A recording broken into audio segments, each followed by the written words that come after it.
Sudah punya suami bahkan berkeluarga dengan baik, punya 3 anak, namun dirinya bertemu mantan pacar dan kembali berpacaran dengan mantan pacarnya. Ingin kembali ke cinta masa lalu, dirinya lebih memilih menghabisi suaminya sendiri, minta tolong kepada sang mantan pacar. Kejadian kisah nyata kali ini aku bawakan dari daerah Bombana, Sulawesi Utara. Seorang wanita bernama Raja Emma. Saat dirinya bersekolah dulu, Emma punya pacar. Saat mereka remaja di madrasah, dirinya pun berpacaran dengan Abdul Latif. Keduanya berpacaran beberapa tahun, namun nampaknya mereka putus dan mereka tak jodoh. Saat itu Abdul Latif harus pergi keluar kota demi pekerjaan. Sementara Emma harus tinggal di kotanya, memilih pasrah putus dari sang pacar. Saat Abdul Latif pergi, Emma pun membuka hati kepada lelaki lain. Seorang lelaki bernama Sabir akhirnya mencintai Emma dan berumah tangga dengan Emma. Rumah tangga Emma dengan sang suami pun baik-baik saja, bahkan mereka dikaruniai 3 orang anak. Rumah tangga mereka berjalan lancar, sang suami bekerja dan Emma pun menikmati pundi-pundi keuangan sang suami. Saat sang suami sibuk bekerja, Emma pun mengurus ketiga anaknya. Di sela-sela mengurus ketiga anak di sekolah, Emma pun mencari kesibukan lain dengan berjualan online di sosial media. Emma pun menjual barang-barang di marketplace. Saat itu, Emma pun nampaknya punya pelanggan. Kegiatan Emma di sosial media cari uang sampingan didukung sang suami. Sang suami tak pernah curiga sama sekali kepada Emma yang memang ingin mencari kegiatan lain. Tiba-tiba ternyata ada satu pelanggan yang mengajak Emma COD. Saat itu pelanggan tersebut membeli lemari dari Emma. Kaget Emma, ternyata pelanggan tersebut adalah mantan pacarnya Abdul Latif. Emma tak menyangka bertemu lagi sang mantan pacar saat Abdul Latif belanja kepada dirinya. Usai transaksi jual beli di sosial media, akhirnya mereka pun berkomunikasi lagi. Emma bahkan mengungkapkan kepada Abdul Latif dirinya masih mencintai dan dirinya tak bisa melupakan sang mantan. Apalagi ternyata Abdul Latif belum menikah sama sekali. Meski kaget, Emma yang sudah punya 3 anak masih mencintai dirinya, gayung bersambut. Abdul Latif pun nampak masih mencintai Emma dan masih menjalin hubungan dengan Emma. Di belakang sang suami, keduanya memadu kasih.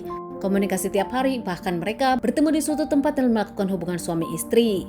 Perselingkuhan Raja Emma dengan sang mantan pacar Abdul Latif nampaknya di awal baik-baik saja, namun ternyata lama-lama sang suami Sabir pun mencium gelagat aneh dari sang istri, hingga akhirnya Sabir pun menemukan ada perselingkuhan antara Emma dengan mantan pacarnya. Keduanya cekcok. Saat itu pun Emma meminta maaf kepada sang suami dan dimaafkan. Sabir mengungkapkan dirinya memaafkan Emma dan tak ingin bercerai dengan Emma karena ketiga anaknya.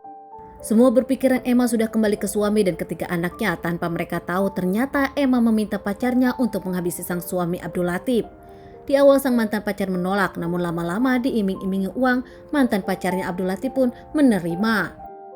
Saat sang suami berpikiran Emma sudah berubah, namun ternyata ketahuan Emma beberapa kali mentransfer uang kepada Abdul Latif.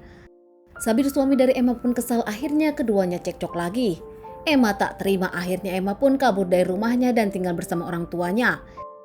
Belakangan Sabir yang kesal kala uangnya selalu ditransferkan Emma kepada lelaki lain, akhirnya Sabir pun memberikan uang secukupnya untuk anak-anak saja, tak memberikan uang lebih kepada Emma. Kesal karena uangnya dikurangi, Emma pun meminta Abdul Latif untuk segera menghabisi suaminya demi keuangan dan juga demi harta, salah satunya rumah yang ditinggali oleh Sabir. Meski di awal Abdul Latif ragu, bahkan beberapa kali dirinya mencoba namun gagal, Emma pun kesal dan memperingati Abdul Latif. Tak lama karena desakan Emma, Abdul Latif pun memakai motor temannya dan membawa senjata tajam langsung ke rumah Sabir saat dini hari. Memastikan Sabir tertidur, saat subuh dirinya pun diam-diam masuk ke kamar Sabir saat Sabir ke kamar mandi. Menunggu Sabir keluar dari kamar mandi, dirinya pun sudah mempersiapkan senjata tajam. Tak lama Abdul menikam Sabir beberapa kali, meski Sabir mencoba melawan namun tak bisa. Hingga akhirnya Sabir pun terjatuh dan dirinya mengeluarkan banyak cairan merah. Sabir yang saat itu dalam kondisi lemas mengembuskan napas terakhirnya di tangan pacar dari sang istri. Usai melakukan aksinya, Abdul sendiri menelepon Emma dan mengabari aksinya berhasil. Emma yang tak percaya, Emma pun datang ke rumah Sabir dan melihat suaminya sudah tak bernyawa. Keduanya membungkus Sabir dengan kain dan dimasukkan ke karung, serta jasad dari Sabir pun digulung oleh tikar.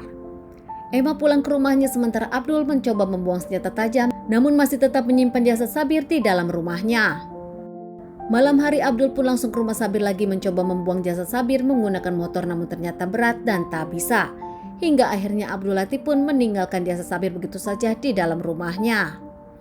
8 hari jasad Sabir ada di rumah.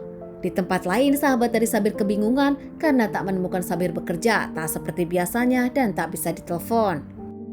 Hingga akhirnya sahabat Sabir pun datang ke rumah Sabir. Mencium bau menyengat dari rumah Sabir karena takut dirinya memanggil para tetangga. Tak ramah para tetangga yang curiga pun langsung melaporkan kepada pihak kepolisian. Dan tak menunggu waktu lama, pihak kepolisian datang menyelidiki kasus ini. Membuka gulungan tikar dan ternyata benar di dalamnya ada jasad Sabir. Pihak kepolisian menyelidiki kasus ini, membawa jasad ke rumah sakit dan juga mencari barang bukti di tempat kejadian. Pihak kepolisian menyelidiki orang-orang terdekat Sabir, termasuk Emma, istri dari Sabir yang memang sedang pisah rumah. Polisi menginterogasi Emma, bahkan mengecek handphone Emma. Dan ternyata di dalamnya berisi percakapan Emma dengan selingkuhannya. Bahkan akhirnya Emma pun mengakui perbuatannya dan mengakui tak sendiri, melainkan dengan Abdul Latif. Motifnya Emma pun kesal karena uang bulanan dibatasi dan kesal dirinya ingin segera kembali dengan mantan pacarnya. Emma pun ternyata kini sedang berbadan 2 anak Abdul Latif. Diamankan terkait permasalahan ini, Emma dengan Abdul Latif pun menjalani beberapa kali persidangan hingga akhirnya divonis keduanya 15 tahun. Di dalam rumah tahanan, Emma pun melahirkan anak Sabir dan anak itu pun diberikan kepada orang lain. Keluarga Sabir bahkan tak menyangka Emma melakukan ini kepada sang suami. Ketiga anak Sabir kini dirawat oleh keluarga Sabir. Ketiga anak Sabir pun tak ingin bertemu Emma. Teman-teman, sekian dulu bahasan kasus yang aku bawakan kali ini. Semoga ini bisa dijadikan pelajaran untuk kita semua dan ditunggu bahasan kasus-kasus selanjutnya.